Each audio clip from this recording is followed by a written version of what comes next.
Hello friends, welcome back to the bench. Our patient today is 2008 Legacy for IC 608 resoldering.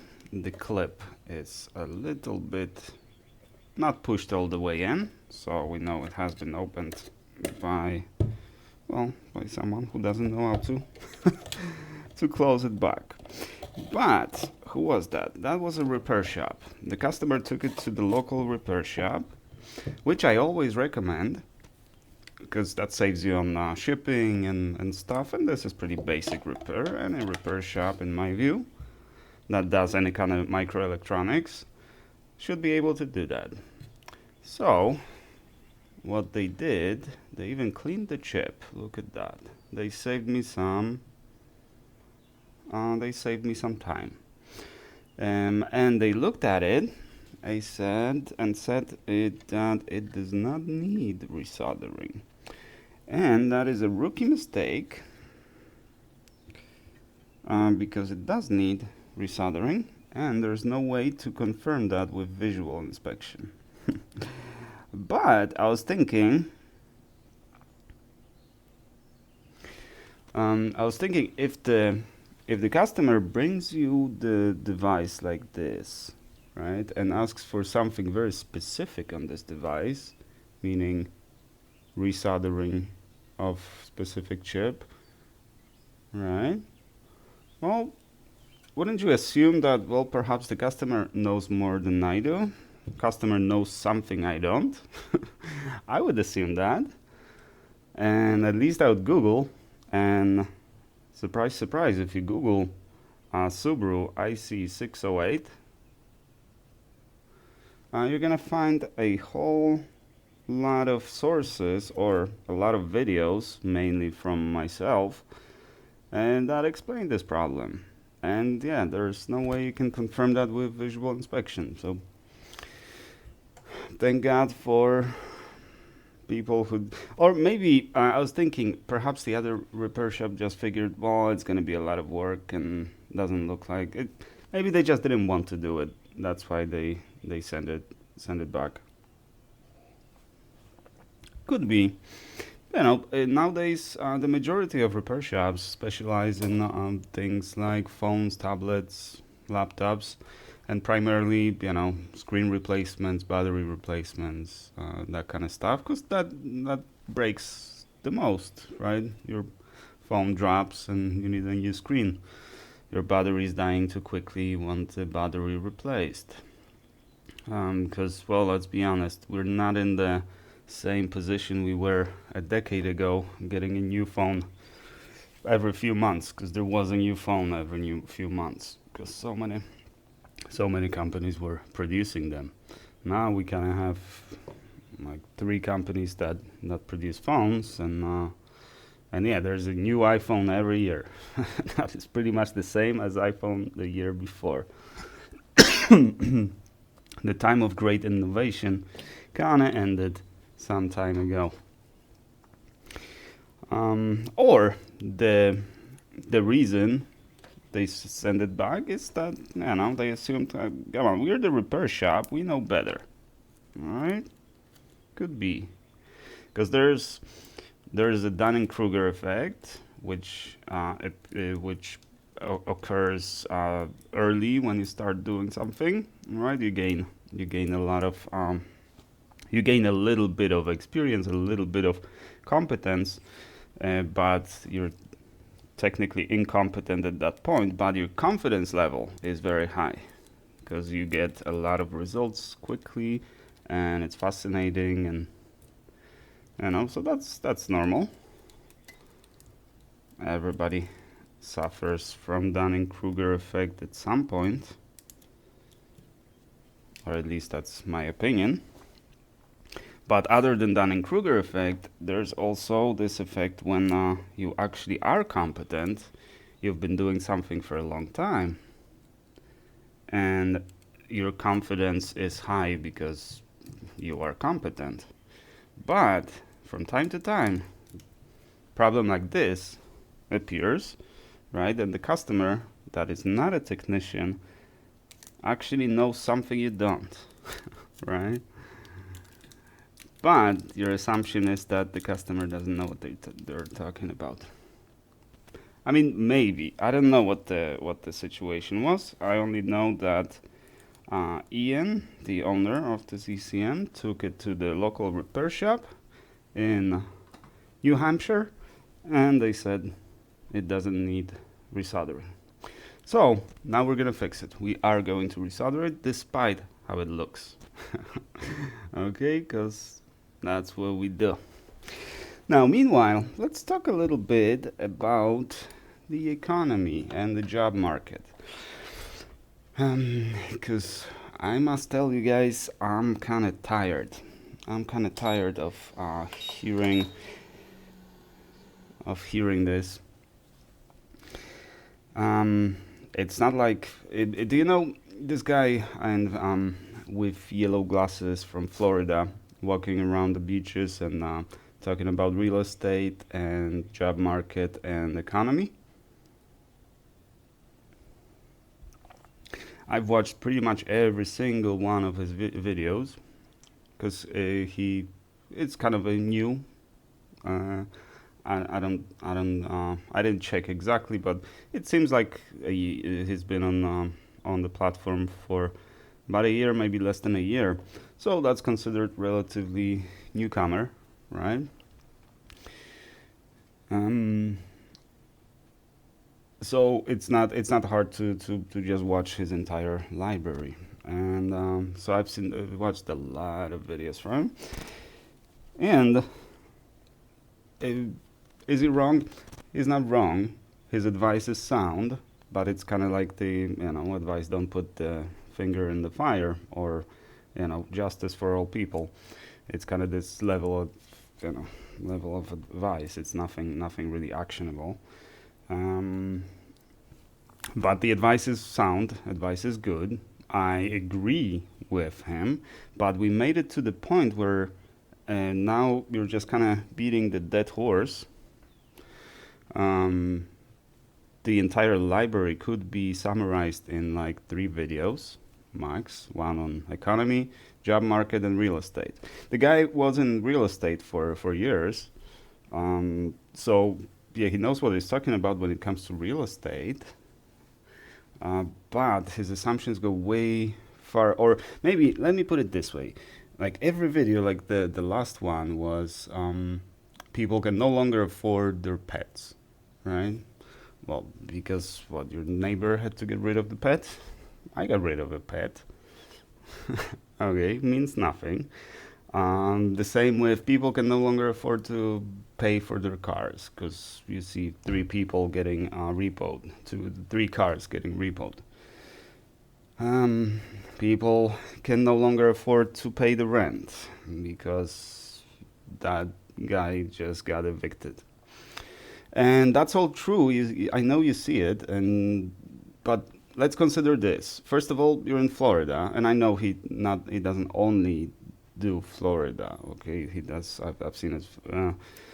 I've seen him walking around in California and like a few other states. So, okay, he's not completely isolated in Florida. But first of all, the majority of that knowledge comes from Florida. Florida is the first state where the housing market and the real estate kind of started the dropping, right? That was the first state that experienced that. Mainly, opinion piece. Okay, this is my opinion. Florida seems to be more concerned with banning books, putting librarians in jails, abortion, the walk, whatever they think they mean by that. I still don't know what that is, but okay, they're fighting walk, and abortion and immigration. These are the main talking points of Floridian politicians. Well, let's face it, it's a red state. right? So there's going to be the majority of political problems are going to revolve around Republican um, talking points, right?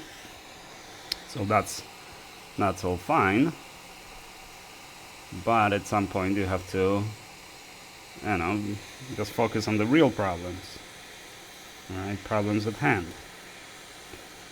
and sometimes, you know, you have to realize that maybe you're creating more problems than you're solving.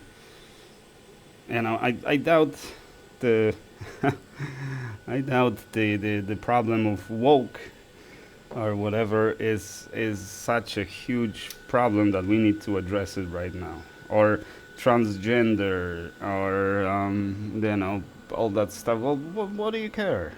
Oh my God, it's killing me when people just make such a big deal of people that want to change the gender from the gender they were born with. Well, why do you care so much? Let them do what if that makes them happy. It's not like they come to your house and you know, or ask you for money to pay for the surgery, or and maybe some do doing the Kickstarter, or you know, GoFundMe or something like that. Maybe they do, and again, you have an option of not donating, right? But just, you know, in my view, my opinion is pretty simple on this subject. People who go through that, they have enough problems of their own. You don't need to create more problems for them.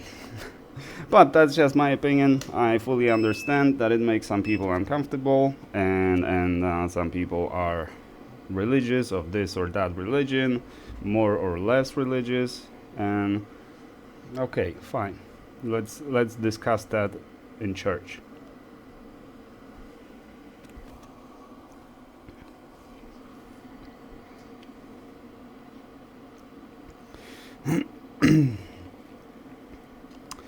Now, the broader point that I want to make is the economy is not limited to Florida or Georgia or California or even the United States. Economy is a global thing. There's many factors that impact what the economy is and what the prices are, especially prices of oil. And I see all these, especially I drove a few months back. I drove from Wyoming to Atlanta, or actually almost from Idaho, because the border of Wyoming and Idaho. So I went through Nebraska and Iowa and a few other states, but in Iowa especially, that is the more Republican region, and I went through that more Republican region, and one thing that struck me as odd were those stickers at the gas station by that little window that shows you how much you owe for the gas you put in your car, and the picture of Biden pointing to that, and the line reads, "I did that," right? It would have been really easy world if the president had the power to decide what the prices of gas are. You know, maybe the gas produced domestically, there's something to it. But at the end of the day, the president has very little to none impact on how much the gas prices are. And the same, Arch, Papa's recording now.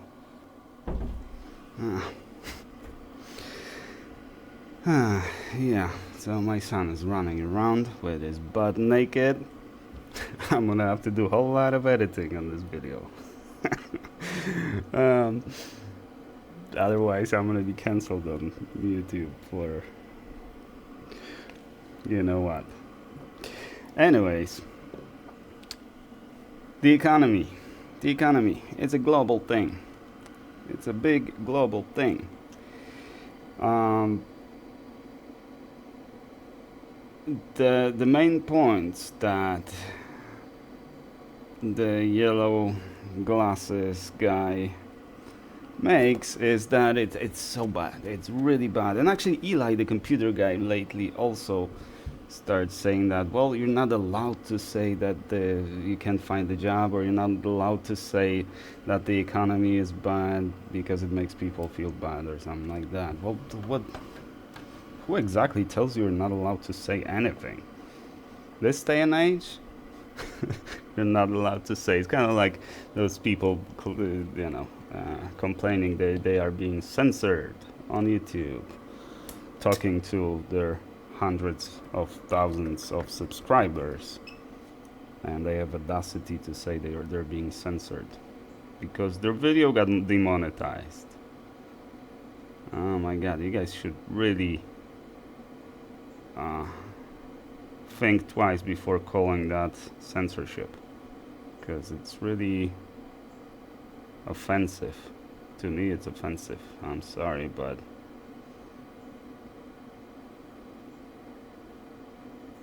I come from a country that actually did go through censorship in my lifetime. I was too young to remember.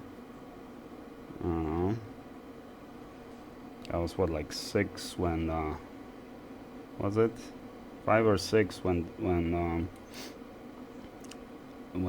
Poland broke out of the Soviet Union, and that initiated all those political changes and the collapse of Soviet Union. That all started in Poland.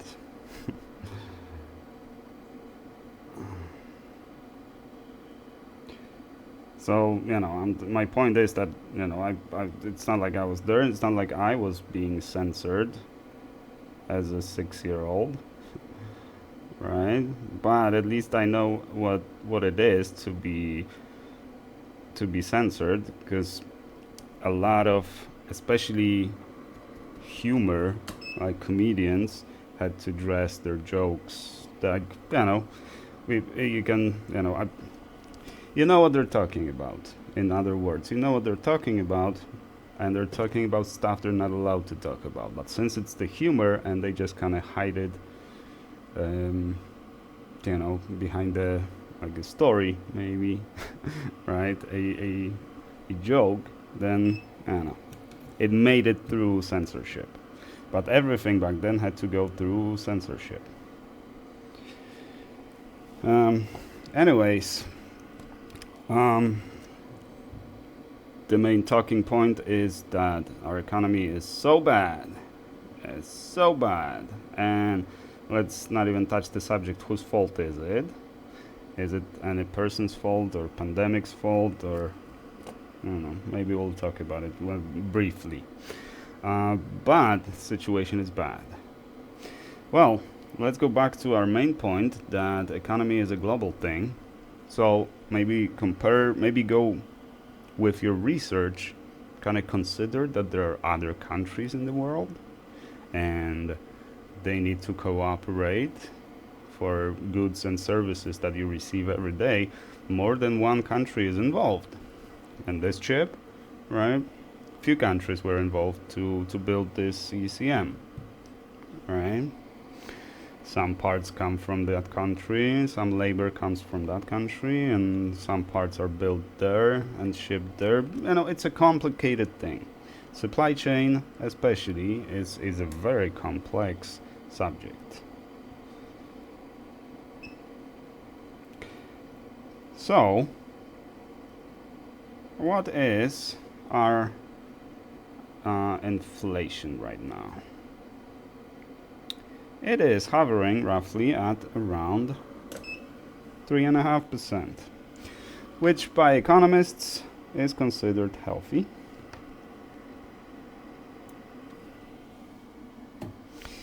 And before you yell at the screen and say, no, that's crazy high, that's ridiculously high, it should be 2.5% at most, well, you don't want the inflation to be too small, I'm told.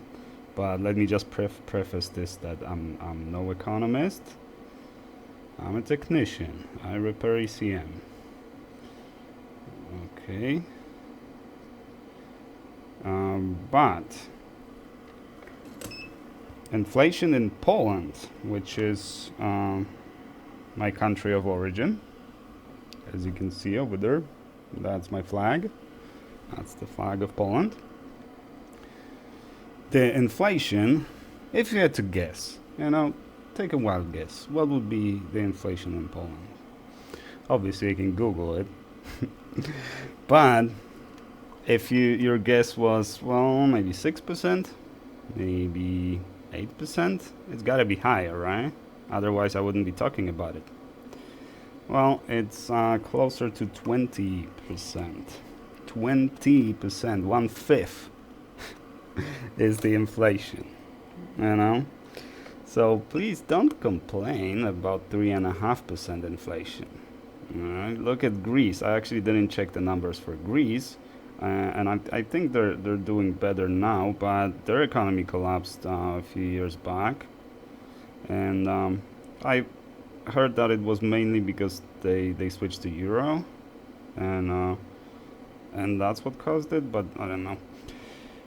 I think there were some documentaries. There's definitely plenty of sources you can find to learn about what exactly happened that caused this crash.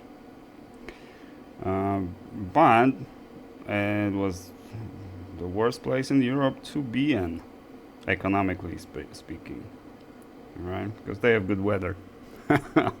I like that place because of the weather. Never been.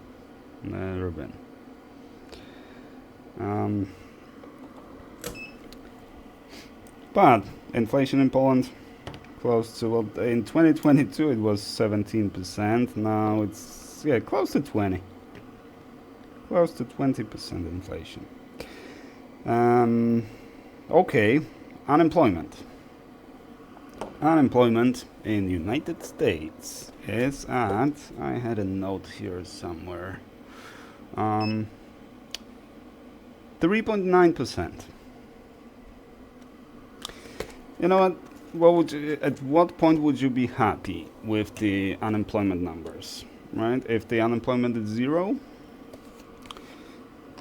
again, it's more complicated subject because it's not just about creating jobs or having jobs available. No one can be forced to work in this country. If you don't want to work, you don't have to work. If you only work long enough to collect unemployment and then, take unemployment and run out of unemployment and again just work enough to qualify for another unemployment, and that's how you live your life, well, you're going to impact the numbers, right? So unemployment will never be 0 because of you. But there's nothing that any politician can do about it. You don't want to work, that's fine. And some people that don't need to work just don't work, but I don't think we count these people as unemployed. I think only people that actually register as unemployed or take unemployment or something, I do believe that's how it works, but I don't know. I don't think they just go, anyone in the country eligible to work, not working, is unemployed. I think it's just actual people benefiting, not really benefiting, because unemployment is not the you're not gonna get rich taking unemployment, right? But I think it only includes the people that actually take unemployment money or try to find work, or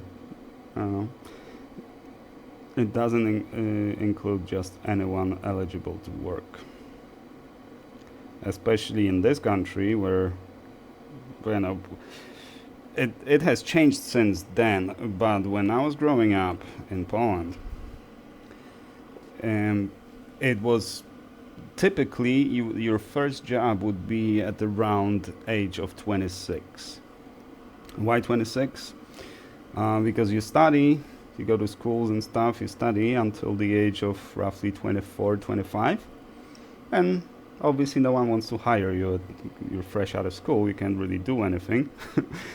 um, so it takes you a year to find a job. So that means that you move out of your folks' house at the age of roughly 30. In the United States, on the other hand, it's very common for a 16-year-old to work. 18-year-olds definitely. You're not old enough to purchase alcohol, but you can be a host or hostess at the bar, right, or the restaurant, because I don't think bars have hosts. Maybe they do. But so this is kind of my perspective on things. Like we had it a lot worse than you guys do nowadays. Poland was not the part of European Union when I was growing up, so a lot has changed since we entered the European Union, right? So the country where I grew up is not the country that you can see now. So even if you go visit Poland, you won't be able to relate where I grew up. Okay, or you're not gonna see the country I grew up in. And that was kind of a atypical, because as I said, typically you start working at the age of late 20s. I started when I was around, I don't remember, 16, 17, something like that. Pretty early. That was very unusual. But the only reason I started working this early is because my family had a business, so I was working at the family business. I wasn't even officially employed. I was just helping out, a kid helping out.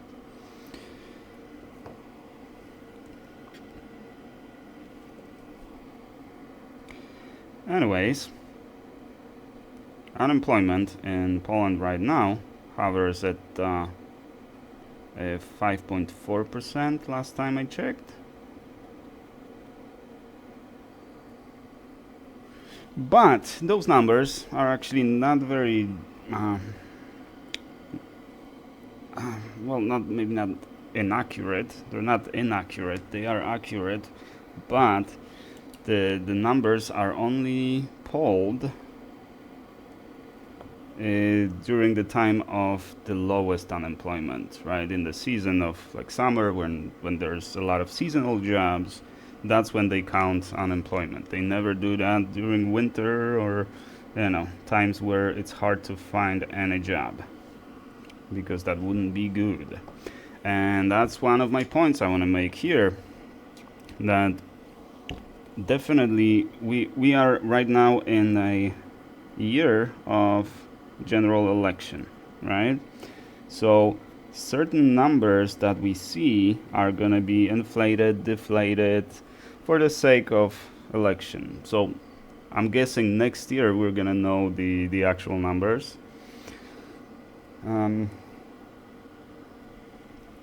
After the election is over, and that is normal.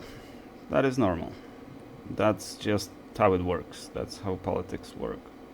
I'm not saying they're cheating or giving you wrong numbers or anything like that, but there are some things that politicians can do to artificially kind of try to keep the problem under wraps, or don't know, that won't work in the long run. So we're making a long-term damage just for the short-term results. But that's how the game is played. If you don't like it, you always have an option of leaving the society, maybe going to a different country, maybe going, to Alaska and live in the bush. Some people do that, and they're happy. So you always have an option if you don't like it. I wasn't very fond of my country of origin, and so I immigrated.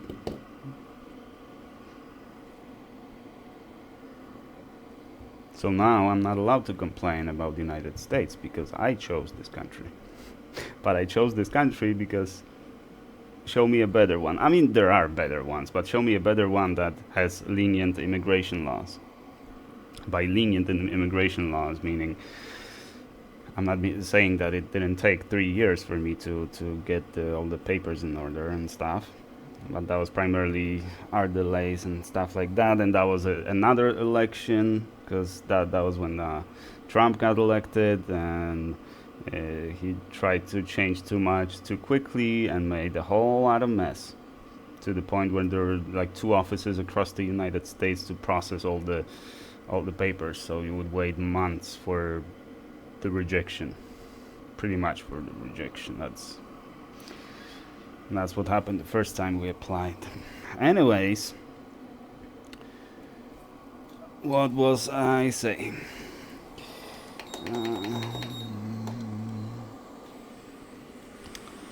Let's grab a long tweezers. Our beautiful economy. You know what? My problem with the guy with orange glasses is enough is enough. Oh my God. Surely something good must have happened in that Florida. Alright? There's gotta be some positive news. Something good must have happened in the United States in general. Can't you just, from time to time, just talk about a less depressing stuff? And it's always kind of like presented kind of like a conspiracy that, the job market is in awful position. So the companies that create jobs are in conspiracy with local governments to create ghost jobs, so the numbers look good, but these jobs don't exist, right? That is what I heard.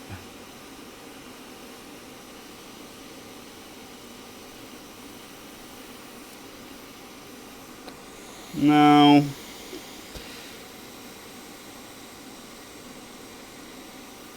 let's explore the subject. Let's think about it, right? If you're an economist or you're some kind of expert on this subject, definitely drop it in the comment. Enlighten me, because I'm not. But I'm allowed to have an opinion, right? So if you're interested in my opinion, here it is. I'm only familiar with my profession, and I've been looking for a job. Well, I have been looking. It sounds like I'm looking right now. I'm not. But the last time I got laid off, it took me a month. 1 month to find a senior engineering job. Is that good? Is that bad? I say that's pretty good. I say that's okay. I'm happy with that, because normally it takes a bit longer.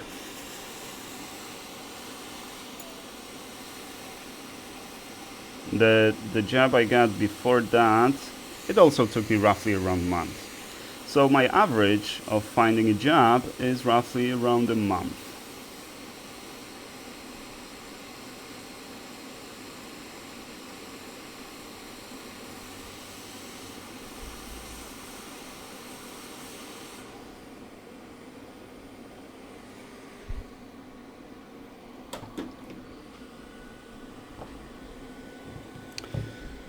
So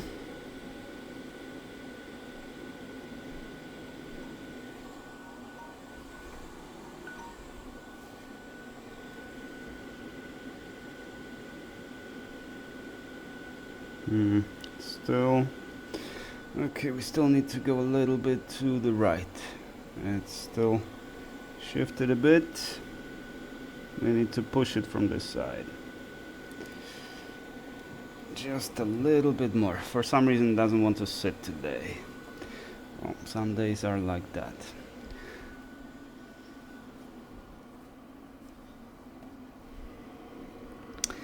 Alright, so what is my point with the job market? Because that's again very depressing stuff. People go on, especially on TikTok, mainly on TikTok, and say they can't find a job. They've been looking for a job for 6 months and they can't find a job. That is a horrible position to be in, and I absolutely sympathize. But there's something I noticed, because obviously I watched a lot of these videos, because I like to know what's going on. I like to get opinions, you know.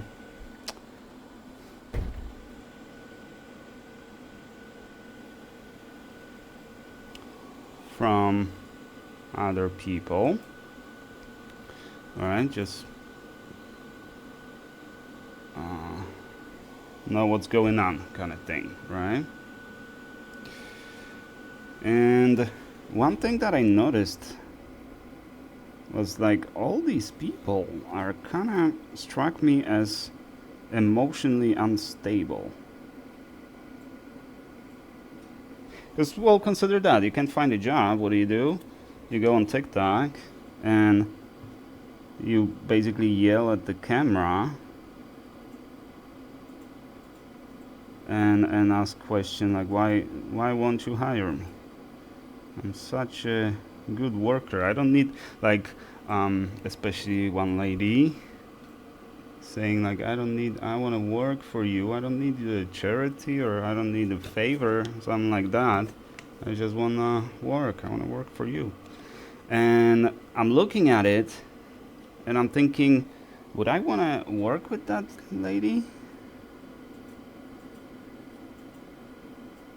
And I come to immediate conclusion that no, not really. If I had a choice, I would probably choose, no, I'll go with someone else.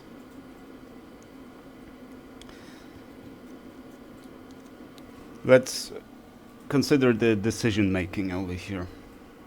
You can't find a job and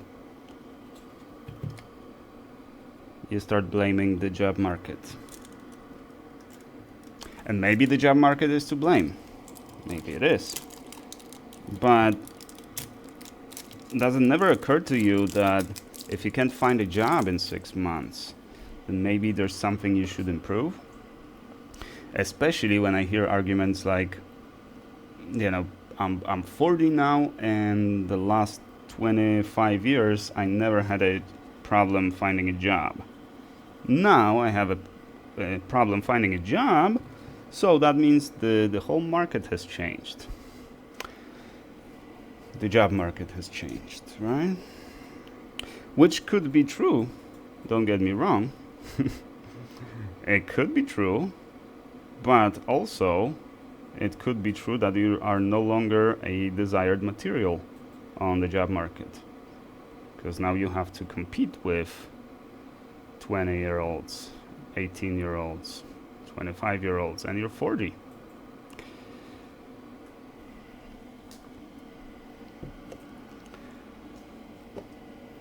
Maybe after working 25 years, maybe you decided you're worth more, you have more self-respect, you know you know your value more, right? So you value yourself higher, which is normal, which is correct, and I approve. But now you're more expensive employee. So you never had a problem finding a job back in the day because you were cheaper. Now you're now you're more expensive. You're more experienced. So it's naturally harder to find a job because now every employer needs to consider more things because it's higher investment, right? So maybe you've been job hopping, and that just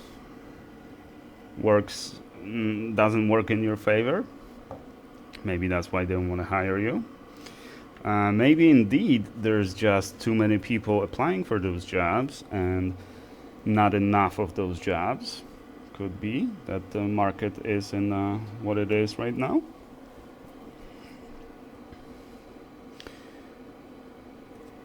Perhaps your skills are no longer desired. When I when I started coding, right, I was pretty much a Pascal developer, right? We were not called engineers back then. You guys even know what Pascal is? That's why I don't consider myself a PHP developer or Java developer or C# developer. No, I'm a software developer. I don't get attached to languages because they come and go. And for the longest time, I refused to switch to more modern languages, or actually I refused going towards like PHP or basically the web. I used to write the Windows standalone applications, and I started really early. I even developed some technologies that were picked up by other companies. So I was doing well. But Pascal stopped existing. Borland went out of business. And suddenly, I just went into electronics more. And then I figured, well, you can't really make much money in electronics, you know what I mean? It's not exactly the business where you get rich. And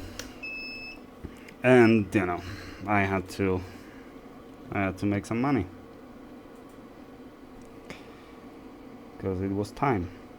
I wasted my best decade of my life not making money. So now I have to work double. I have to work twice as hard as I would if I worked more in my 20s, even in my 30s. So that kind of sucks, but my point is that don't default to this position that I can't find a job, so it's the job's fault. It's the employer's fault. It's the president's fault. It's whatever politician's fault. It's the pandemic's fault. Well, that brings us nowhere. Oh, actually, that brings us somewhere. It brings you nowhere.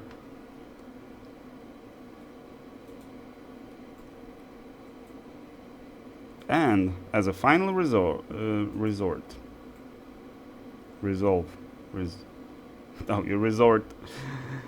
to post an angry video, unhinged video on TikTok. With what hopes exactly?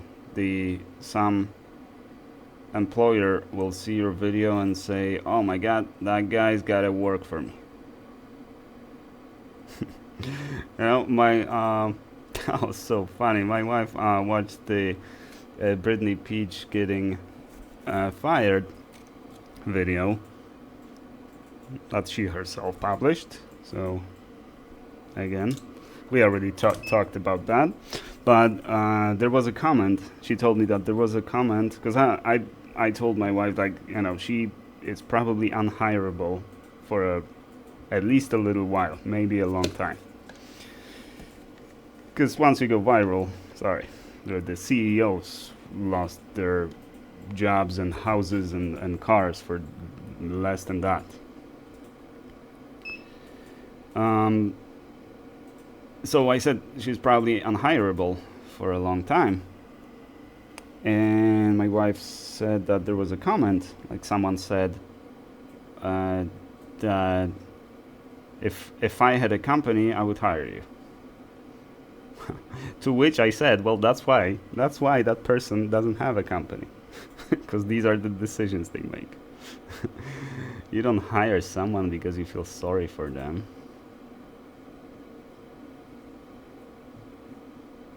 That's not a good business decision.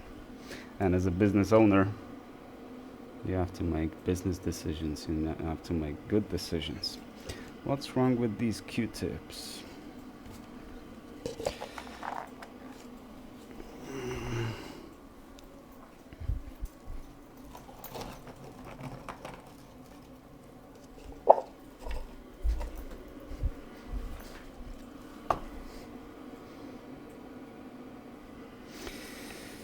Yeah, so if you can't find a job, don't go on TikTok and do unhinged videos. Step number 1. Step number 2, understand what the problem is. Why can you not get hired? Where are you applying? What positions? And do you get any feedback? Is everybody ghosting you, or do you actually get some feedback? If everybody's just ghosting you, see if perhaps this is not an issue of your resume. Because let me tell you something. That was a few weeks ago when the company I work for announced they want to hire a person for a position of a QA engineer, and in 24 hours, was it 24 hours or 12 hours? I think 24 hours, we got over 500 resumes. So the market is flooded with QA engineers. It's not a good time to lose your job as a QA engineer. It's probably not a good time to lose your job in general, but definitely not as QA engineer. So now you have to compete with 499 people for this one position. That means your resume needs to be spotless. It needs to be optimized. It needs to catch an eye of someone. If a friend of mine was he's in charge of hiring that person, right? Or at least evaluating which ones do we want to interview, right? So he's also a very busy guy because there's a lot going on, and he's like a core of our team, right? So he works for other teams within the company. So anyways, how much time do you think he has to look at your resume? 5 seconds, 8 seconds, 10 seconds, maybe. So this is the bar. This is how high the bar is.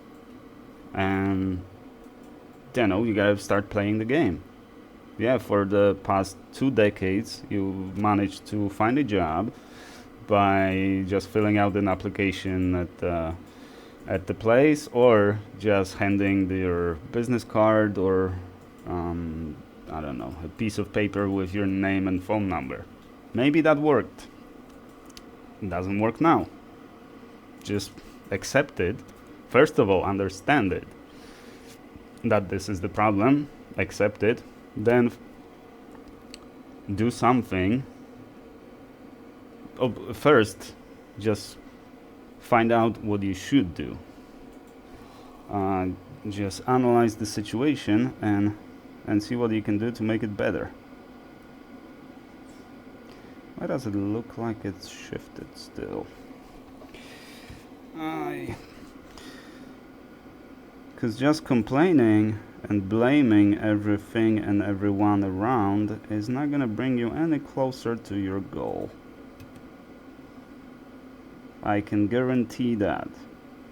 I'm not an economist, I'm not a politician, or I'm not even a smart guy. I'm just a guy on YouTube. So obviously I know what I'm talking about, right? That was a joke. But yeah, definitely it's a sound advice, right? Even better than yellow glasses guy, because at least that, because everything that the yellow glasses guy says, it's you have no impact on any of that. The interest rates, the prices, the unemployment numbers, the investments, the house prices, land prices, like all that, you have no impact on any of that. And you will never have any impact on that. What you do have impact on is your own life. Find out what's wrong with it and fix it. There's got to be a way of finding out why you cannot find a job. Maybe you're just, because that kind of happens, unfortunately. Maybe by spending so much time looking for a job, you just get more and more frustrated. And then during your interview, that frustration just kind of comes out. And you come across as a not likable person, maybe angry person, maybe unstable person. But basically, no, that's why, perhaps, that's why you can't find a job. So maybe work on that first. Maybe, basically, start looking for the issues with yourself, because that's something that you can address, that's something that you can fix. Even if it is the economy's fault, president's fault, or your local governor or state governor fault. Maybe it's the fault of pandemic or global war in wherever. Maybe that's all true, but even if you come to that conclusion, and what value does it give you? What exactly? You answered the question. Yep, it's because of the war in Ukraine. So, well, what's the next step? What can you do about the war in Ukraine? You personally, you're gonna go volunteer over there to fight Russia? Even if so, I don't think that's gonna resolve your problems with finding a job. But if you come to a conclusion that, well, maybe I'm not too likable, or maybe my beard is too long, maybe let's shave the beard and see if I can find a job then. Let's be a little nicer and maybe we can find a job then. I've been there. There were things that I wanted to achieve and I couldn't, and I identified what I need to change about myself to achieve those things. I did, and I got a little bit of better results. If I just blamed the factors outside of my control, then I would still be in the situation I was then.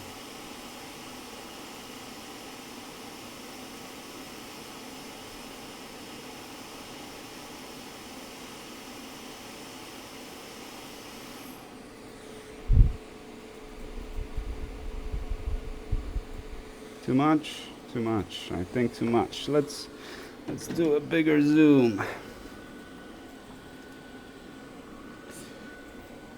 Without disconnecting the camera.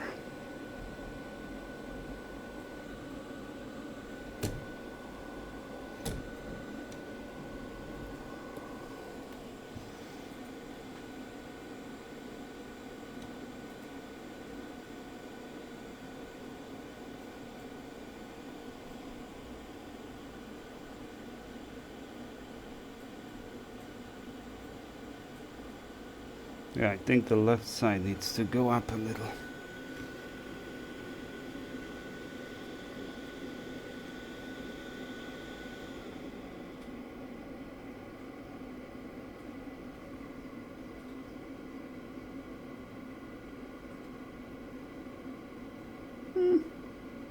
Slightly maybe. Slightly maybe, but yeah, this is good. This is good.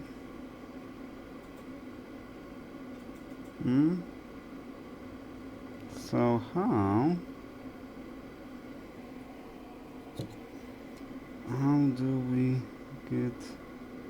Oh no, now it looks good.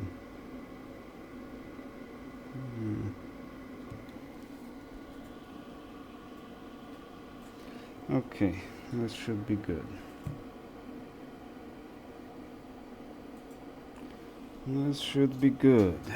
So let's finish soldering. It's pretty depressing time nowadays.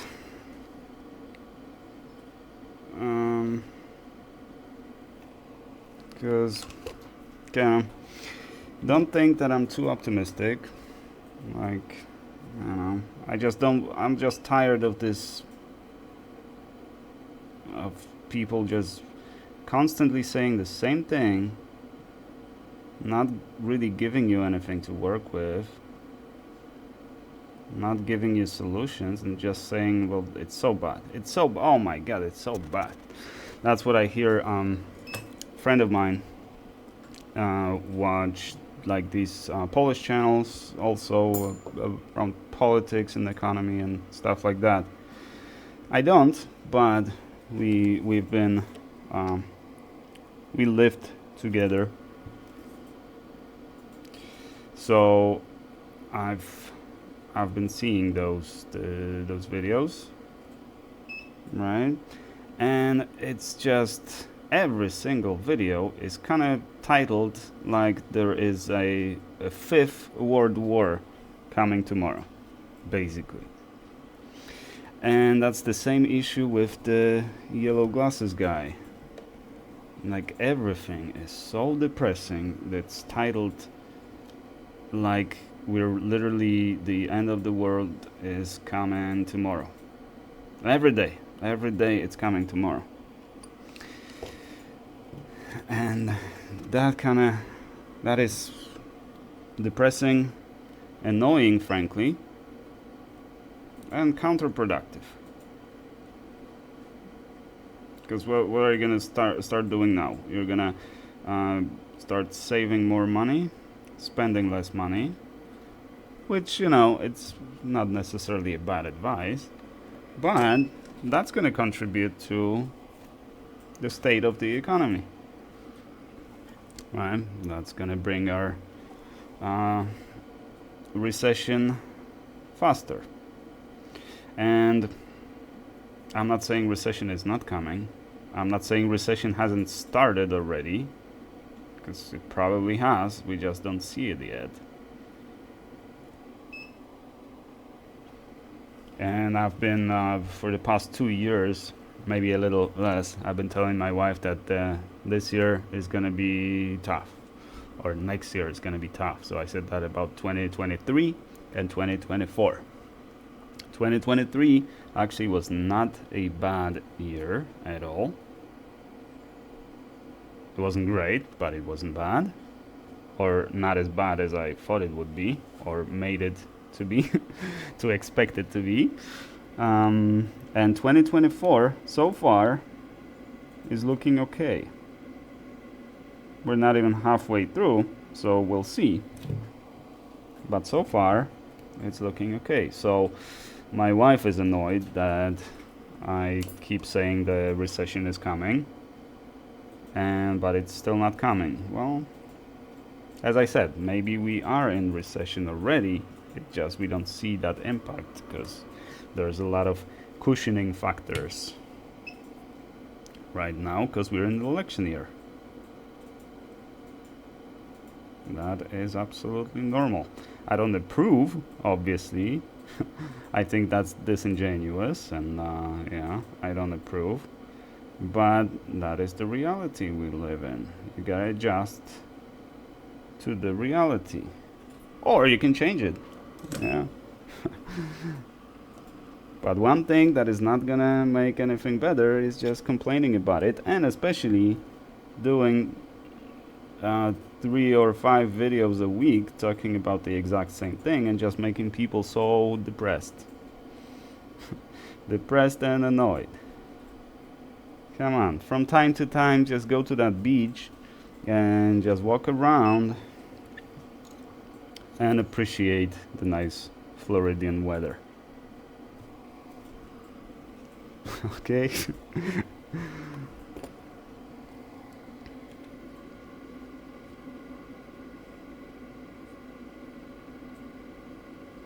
And if you can't find a job,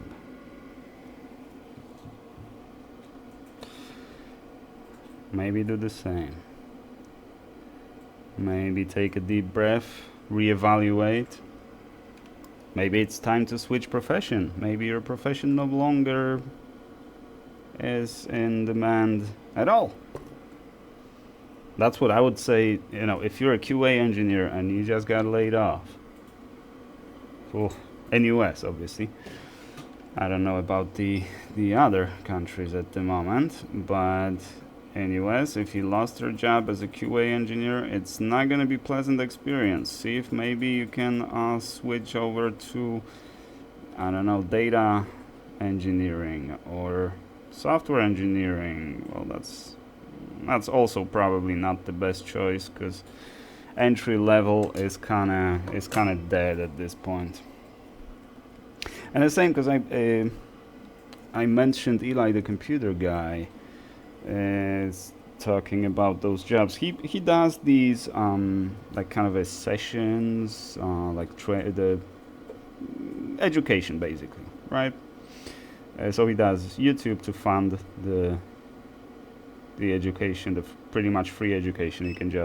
You don't pay anything. You just go over there, you know, and you can learn about microcontrollers, to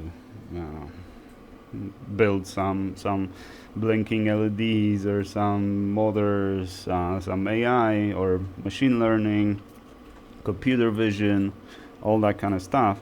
So he sees and meets with a lot of people, and his feeling, his conclusion is that all of these people have been looking for jobs for like 6 months, 8 months, and they can find a job I assume in software engineering, because that wasn't stated. It was stated as in technology, basically in computer science, call it, right? Very broad idea. So if they're QA engineers, then yeah, they probably can find a job. That's true. But remember that all of that exists even when the economy is doing great.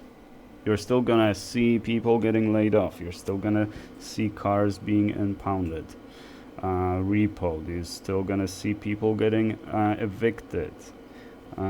People can not being able to find a job. You're still gonna see that even if economy of the entire planet is at best, it is. You know, stock market is all-time high. I didn't make that up. I don't even know exactly what that means. But I know it's good. So, you know, things are not that bad. but if you only cherry pick those awful things that are happening, even when, oh my god. So he walked through, that was in California actually, and he walked through the very rich neighborhood where the houses are, $10 million and above, right? Something I will never be able to afford. And what was the complaint? That there were leaf blowers and grass mowers, and it was loud, it was dusty, and that was the complaint. So you walk through the neighborhood where there are 10, 50, 80, $100 million houses, and you cherry pick one little thing because it's Wednesday and they mow the grass on Wednesday and blow leaves on Wednesday once a week. Okay.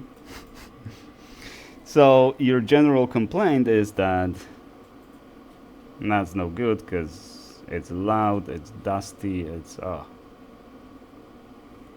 like you're going out of your way to find things that you can complain about. It's a horrible image to create for yourself, to just be this complain kind of guy. And I know about that. I'm Polish. Complaining is what we do. So definitely I did my fair share of complaining. And then I stopped because being more positive brings more positive results. Because people are not avoiding you. People are not getting depressed by being around you.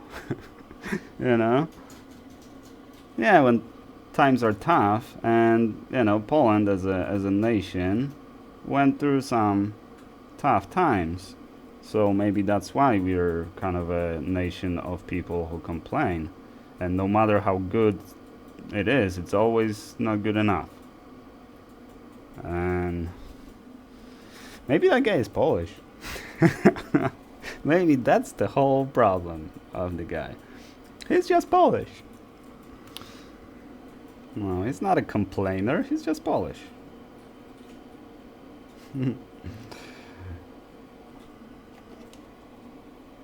Well, that is my advice. Stop complaining about the economy. When the recession actually hits, we'll worry about that. So yeah, be prepared. Have some money in your bank account. Maybe skip vacation this year. Maybe instead of selling your old car and buying a new car and signing a lease or the installments or for 3 years or 2 years or whatever, maybe just put a little bit money in your old car, get it fixed up, and keep it for another couple years before getting rid of that. Nothing too crazy. Maybe, you used to go out every day to eat. Maybe reduce that to once a week. Right? That kind of stuff. Don't just suddenly start saving every little every dime that you make, because that's not going to be good for economy either. If everybody just stops spending absolutely to absolute zero. No one, look at it from two perspectives. You're a consumer, right? And so you look at it, the money you spend is the money you lost. But, the money you spend, that's the money that is other people's income. Right? So you might think, the customer that is paying me for this, right? If the advice is to, don't spend money on it, right? Just drive with cylinder 6 or whichever one here was misfiring. Just drive with misfire. Well, you're going to spend a lot more money on gas, because that's really inefficient way of driving. You'll get maybe 8 miles to the gallon if you're lucky. So if that is the advice, like don't fix the ECM, well then I don't get the money, right? So by doing that, and you're obviously also saving, because instead of getting a new ECM or just putting the car, throwing the car away and getting a new car, you're just fixing this one. So technically you're saving some money, but if you decide, no, I'm just gonna sell the car or something like that, then you're impacting the economy. If you're no longer spending, then, and you're advising everybody not to spend and just keep your money in the bank account, that is not good for the economy. That is not good for everyone around you. It's good for you, but be aware that money, the value of the money is also dependent on a lot of factors. So yeah, you might be saving a lot of money, but that money loses value because you're not spending it. You know what I mean? Even if that is not exactly correct or exactly accurate, my point still stands that it's a complicated subject, and you're not gonna suddenly become an expert at it and understand it completely because you watch some guys on YouTube, myself included. Do I know what I'm talking about? Well, who am I? Who am I to tell you about the economy, even if I were the economist? All right? Let me make that clear. It's not about the competency. It's, if you're competent, you appreciate how complex this subject is and that you don't understand it. And there's no way to press the magic button and fix everything. And there's no one advice for everybody.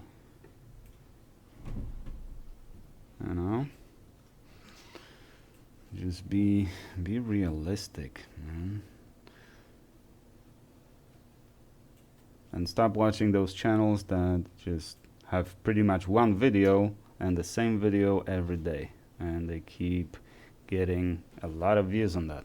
I don't know how, I don't know why, I don't know how, but it's literally pretty much the same video every day.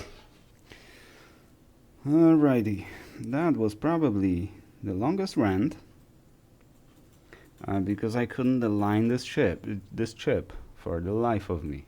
It took me how many tries? 4 tries in total to get it aligned. It's not my day, but I didn't sleep well. Maybe that's why. I need one more coffee. But I didn't want to drink 2 coffees before doing this because that might make my hands shaky, and that's even worse.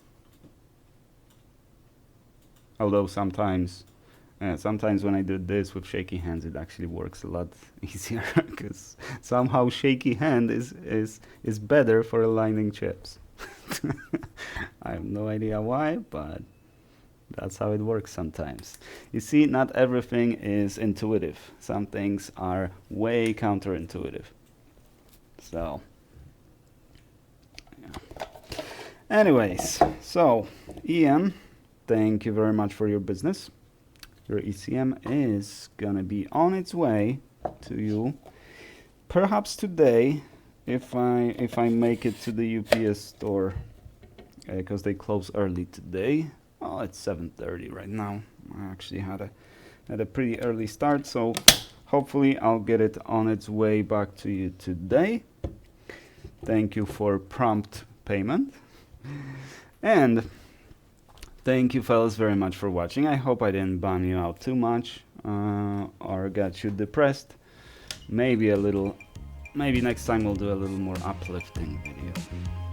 Anyways, thank you very much for watching, and I shall see you in the next one.